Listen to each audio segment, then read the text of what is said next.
Greetings, everyone. This is Psychic Channeler Dewey and Keir with messages received from the consortium since the last video. It is time for you to see your higher emotions as your highest spiritual concept. Receive your guidance through your feelings and not just your intellect or mind. It is one thing to experience learning, but another thing to experience knowing. And knowing is not an intellectual process. It is a spiritual one. It is the wisdom of your grandmothers and mothers and daughters that is most needed upon the planet at this time.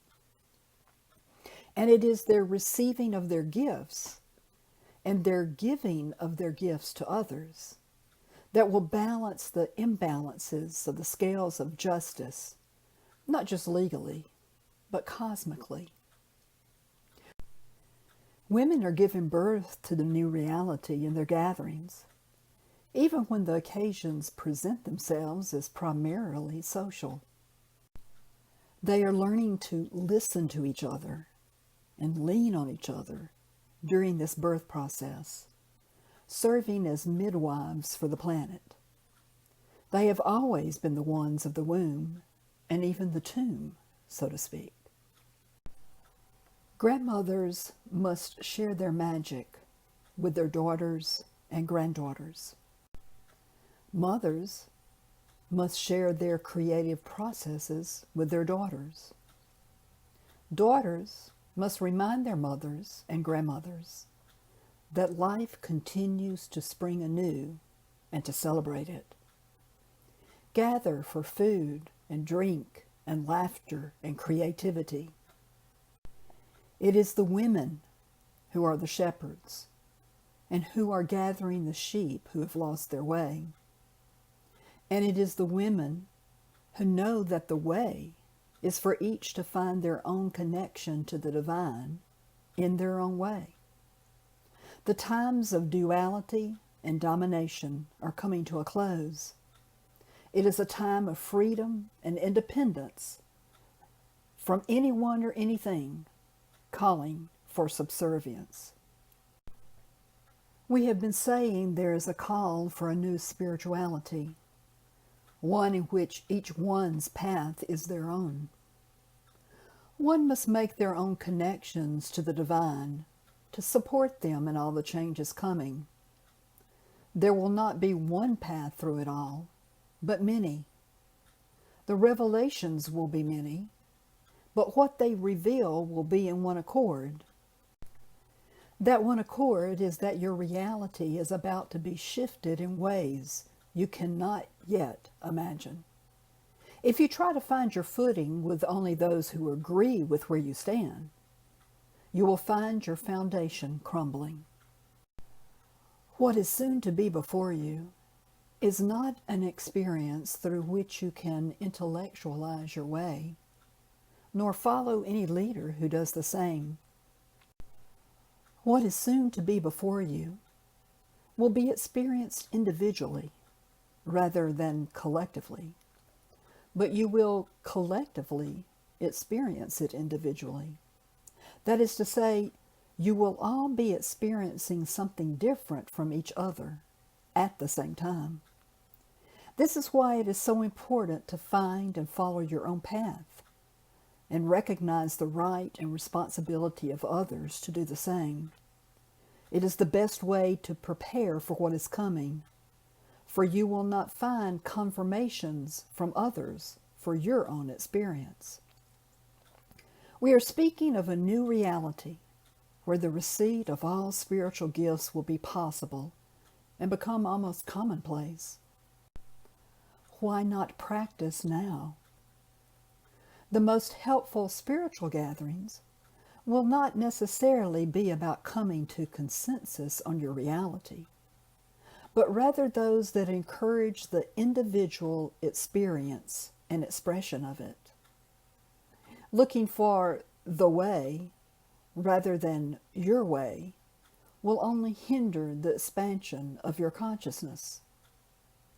Look for your way and encourage others to do the same, It is, as we have intimated, a divine feminine process. The feminine principle, regardless of gender, understands that all her children will be distinct and different from each other and from herself. It would stunt the growth of her children to insist they be a replica of herself or of the divine masculine principle. And as we have already said, the days of such duality are numbered. Your strength will come from your own connection to the divine, or the original source of all creation. It will not come from family and friends, or groups in which you find ultimate commonality. You will find support there, but not your strength. For your strength can come only from within, not from without. Place no crowns or cloaks of royalty upon others, whether physical or non-physical. Serve no one, but be of service to all. And teach your children the same, for it will serve you all. You were born for this time, and can look at all those around you as being born for this time as well. It is no accident you are here now, nor that others are as well. Rather than trying to ascend, try to embody as much of your divinity or soul source as you possibly can. You didn't come here just to leave. You came here to bring as much of you as you can into this present experience.